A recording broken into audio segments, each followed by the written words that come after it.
नमस्कार। कभी सोचा है कि एक ऐसा भी समय था जब समाज में महिलाओं को पुरुषों के बराबर अधिकार थे और राजा का चुनाव होता था, वो पद वंशानुगत नहीं था। हाँ, आज हम उसी अद्भुत ऋग्वेदिक काल को समझेंगे, और वो भी एक टॉपर के पर्सनल नोट से। हमारा मकसद सिर्फ पढ़ना नहीं है, बल्कि हर एक कॉन्सेप्ट को दिमाग में ऐसे बिठाना है कि कोई भी सवाल आए हम उसे बहुत आसानी से हल कर सकें। तो चलिए इतिहास के सफर पर निकलते हैं। यह है हमारा आज का स्ट्रैटेजिक प्लान, हमारा रोड मैप। हम वैदिक काल के एक परिचय से शुरुआत करेंगे, एक फाउंडेशन बनाएंगे। फिर उनके प्रशासन और भूगोल की गलियों में घूमेंगे, देखेंगे कि वो कहाँ रहते थे, कैसे रहते थे। इसके बाद उनकी अर्थव्यवस्था के रहस्य खोलेंगे, उनका ट्रेड कैसा था, क्या कमाते थे। फिर समाज और महिलाओं की उस समय की स्थिति पर गौर करेंगे जो आपको हैरान कर देगी। उनके धार्मिक विश्वासों को समझेंगे और आखिर में एक टॉपर की तरह सब कुछ एक एक पॉइंट क्विक रिवाइज करेंगे। ठीक है, तो चलिए इस टाइम मशीन में बैठते हैं और सीधे पहुंचते हैं वैदिक काल में। सबसे पहले इसकी नींव को समझते हैं। ये कहानी आखिर शुरू कहां से होती है, इसका बेस क्या है। अब जरा ध्यान से इस फ्लो चार्ट को देखिए। पूरा वैदिक काल जो 1500 बीसी से 600 बीसी तक फैला है, उसे हम दो हिस्सों में बांटते हैं। पहला है ऋग्वैदिक काल, जिसे अर्ली वैदिक पीरियड भी कहते हैं। इसका टाइम है 1500 से 1000 बीसी तक। और दूसरा है उत्तर वैदिक काल, यानी लेटर वैदिक पीरियड, जो 1000 से 600 बीसी तक चला। अब देखिए, यजुर्वेद, सामवेद और अथर्ववेद, ये तीनों उत्तर वैदिक काल में लिखे गए। तो फिर सवाल उठता है कि ऋग्वैदिक काल की जानकारी हमें मिलती कहां से है। इसके दो मुख्य सोर्स हैं, एक तो खुद ऋग्वेद और दूसरा है बोघास्कोई का अभिलेख। सोचिए, आज के तुर्की में मिला एक पत्थर का टुकड़ा हमें हजारों साल पुराने भारत के इतिहास के बारे में बता रहा है। इस अभिलेख में 4 देवताओं के नाम मिलते हैं, इंद्र, मित्र, वरुण और नासत्य। ये नाम याद रखिएगा, ये एग्जाम में सीधे पूछे जा सकते हैं। चलिए अब एक बहुत ही दिलचस्प और विवादास्पद सवाल पर आते हैं। ये आर्य कौन थे और कहां से आए? इसको लेकर दो मुख्य विचार हैं। एक तरफ है मैक्स मूलर जैसे विद्वान जो मानते हैं कि आर्य कोई रेस नहीं बल्कि एक भाषाई समूह था, मतलब एक जैसी भाषा बोलने वाले लोग जो सेंट्रल एशिया से ईरान और अफगानिस्तान के रास्ते भारत आए। दूसरी तरफ हमारे राष्ट्रवादी विचारक हैं जो कहते हैं कि आर्य कोई बाहरी नहीं बल्कि यहीं के भारत के ही मूल निवासी थे। यह समझना जरूरी है कि आर्य शब्द का सबसे पहला प्रयोग मैक्स मूलर ने 1853 में किया था, और उस समय आज की तरह देशों की सीमाएं नहीं थीं, तो लोगों का एक जगह से दूसरी जगह जाना एक आम बात थी।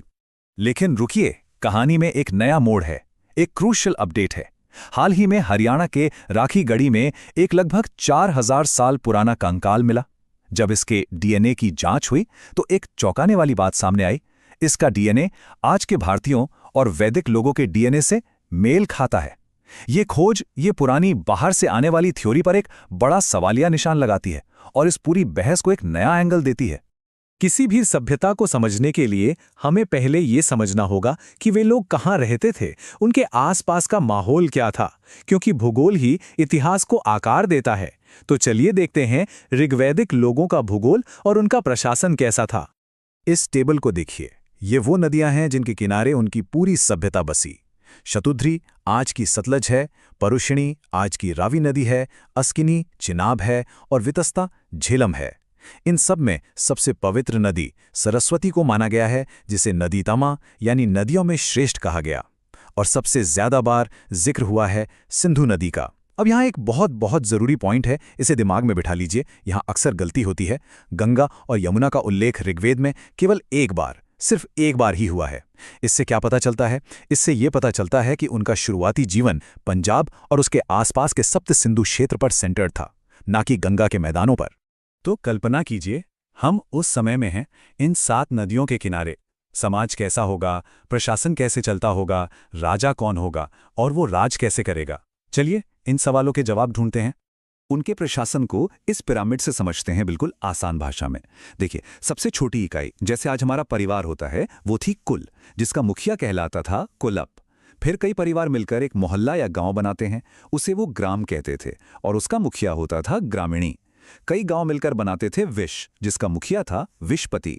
और सबसे बड़ी इकाई थी जन यानी कबीला, जिसका मुखिया कहलाता था राजन।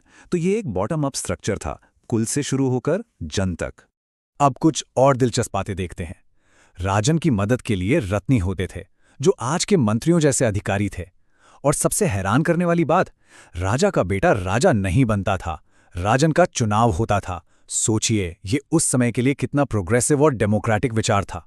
ऋग्वेद में जन शब्द का 275 बार उल्लेख हुआ है, जो दिखाता है कि उनके लिए उनका कबीला या समुदाय कितना ज्यादा महत्वपूर्ण था। तो राजन का मुख्य काम क्या था? उसका मुख्य काम था युद्ध में कबीले का नेतृत्व करना। कल्पना कीजिए, युद्ध के लिए कोई प्रोफेशनल स्टैंडिंग आर्मी नहीं है। जब भी जरूरत पड़ती, कबीले के लोग ही अपने हथियार उठाकर लड़ने चले जाते थे। और युद्ध किस लिए होता था? सोने चांदी के लिए नहीं, बल्कि गाय, पानी और जमीन जैसी जरूरी चीजों के लिए। इन छोटी छोटी सैनिक टोलियों को गण, व्रात या सर्ध कहते थे।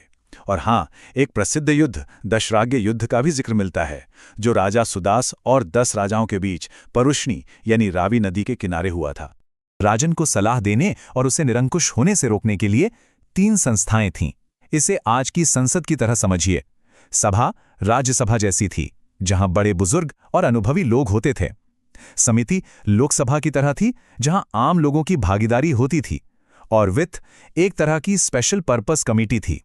ये तीनों मिलकर सुनिश्चित करते थे कि शासन सही ढंग से चले और राजा अपनी मनमानी ना करे। तो ये लोग अपना जीवन कैसे चलाते थे? उनका एटीएम क्या था? उनकी सबसे बड़ी दौलत क्या थी? चलिए अब उनके आर्थिक जीवन में झांकते हैं और समझते हैं कि उनकी इकोनॉमी चलती कैसे थी। उनकी पूरी अर्थव्यवस्था इस एक जानवर गाय के इर्द गिर्द घूमती थी। उनका मुख्य व्यवसाय पशुपालन था, पैस्टोरलिज्म। जिसके पास जितनी ज्यादा गायें, वो उतना अमीर माना जाता था। गाय को अघन्या कहा गया है। इसका मतलब है जिसे मारा नहीं जा सकता। ये शब्द दिखाता है कि गाय उनके लिए सिर्फ एक जानवर नहीं, बल्कि जीवन का आधार थी। दूध और डेयरी प्रोडक्ट्स उनके भोजन का मुख्य हिस्सा थे। अब यहां पर एक बहुत बड़ी गलती होती है जिस पर हमें खास ध्यान देना है। ये एक एग्जाम ट्रैप है। ऋग्वैदिक लोगों को लोहे का ज्ञान नहीं था। मैं फिर से दोहरा रहा हूं, उन्हें लोहे का ज्ञान नहीं था। वे तांबे और कांसा का इस्तेमाल करते थे, जिसे वो अयस कहते थे। लोहा बाद में आएगा, उत्तर वैदिक काल में। इस पॉइंट को अच्छे से याद रखिएगा। हाँ, तो पशुपालन के साथ साथ वे खेती भी करते थे, जिसका जिक्र हमें ऋग्वेद के 4थे मंडल में मिलता है।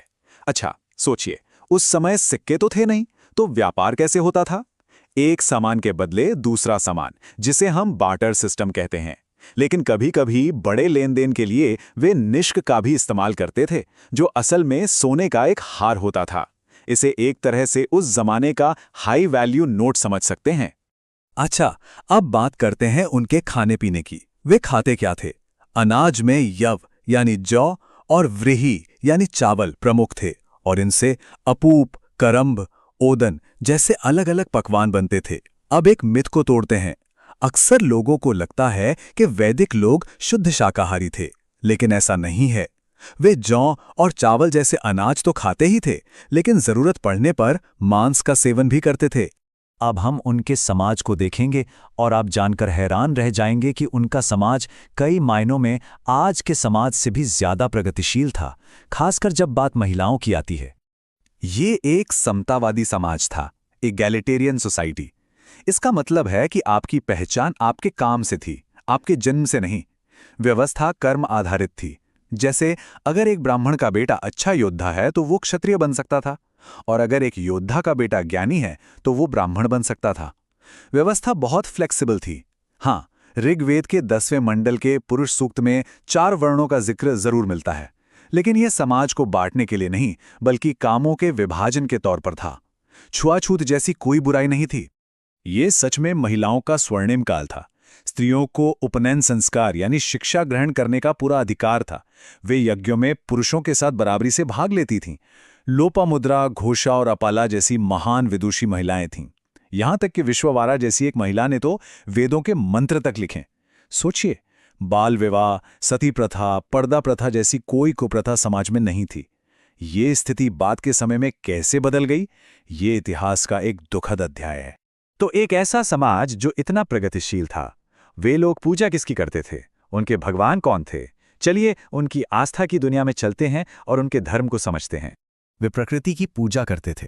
उनके देवता किसी मूर्ति में कैद नहीं थे, बल्कि उनके चारों ओर की दुनिया का ही हिस्सा थे। बारिश के लिए इंद्र की पूजा, आग के लिए अग्नि की पूजा, सुबह के लिए उषा की। उन्होंने अपने देवताओं को 3 लोकों में बांटा था, आकाश, अंतरिक्ष और पृथ्वी। इंद्र उनके सबसे महत्वपूर्ण देवता थे, एक तरह से देवताओं के राजा, जिनका जिक्र ऋग्वेद में 250 बार आया है। उनके बाद अग्नि का स्थान था, जो देवता और मानव के बीच एक मैसेंजर, एक मध्यस्थ का काम करते थे। उनकी पूजा का उद्देश्य मोक्ष या स्वर्ग पाना नहीं था। वे बहुत प्रैक्टिकल लोग थे। वे यज्ञ करते थे और भगवान से अच्छी फसल, स्वस्थ बच्चे और लंबी उम्र जैसी सांसारिक चीजें मांगते थे। उनका धर्म जीवन को बेहतर बनाने का एक तरीका था, जीवन से भागने का नहीं। इसीलिए इसे लौकिक या मटीरियलिस्टिक धर्म कहा जाता है। तो हमने लगभग सब कुछ कवर कर लिया है। अब चलिए एक टॉपर की तरह उन सभी पॉइंट्स को जल्दी से रिवाइज करते हैं जहां सबसे ज्यादा गलतियां होने की संभावना होती है। यह है हमारा फाइनल शीट। चलिए इस टेबल पर धीरे धीरे चलते हैं। पहला, लोहा यानी आयरन नहीं, उन्हें लोहे का ज्ञान नहीं था, वे अयस्क यानी तांबा कांसा इस्तेमाल करते थे। दूसरा, स्टैंडिंग आर्मी यानी स्टैंडिंग आर्मी नहीं, कोई स्टैंडिंग आर्मी नहीं थी, कबीले के लोग ही लड़ते थे। तीसरा, वर्ण व्यवस्था जन्म पर आधारित नहीं थी, कर्म पर आधारित थी, कोई छुआछूत नहीं थी। चौथा, महिलाओं की स्थिति बहुत श्रेष्ठ थी, शिक्षा का अधिकार, यज्ञ में भागीदारी, कोई बाल विवाह नहीं। पांचवां, मोक्ष या सैल्वेशन, इसका कोई कॉन्सेप्ट नहीं था, वे केवल सांसारिक सुख चाहते थे। और छठा, प्रमुख संपत्ति क्या थी? वो थी गाय, जिसे अघन्या कहते थे।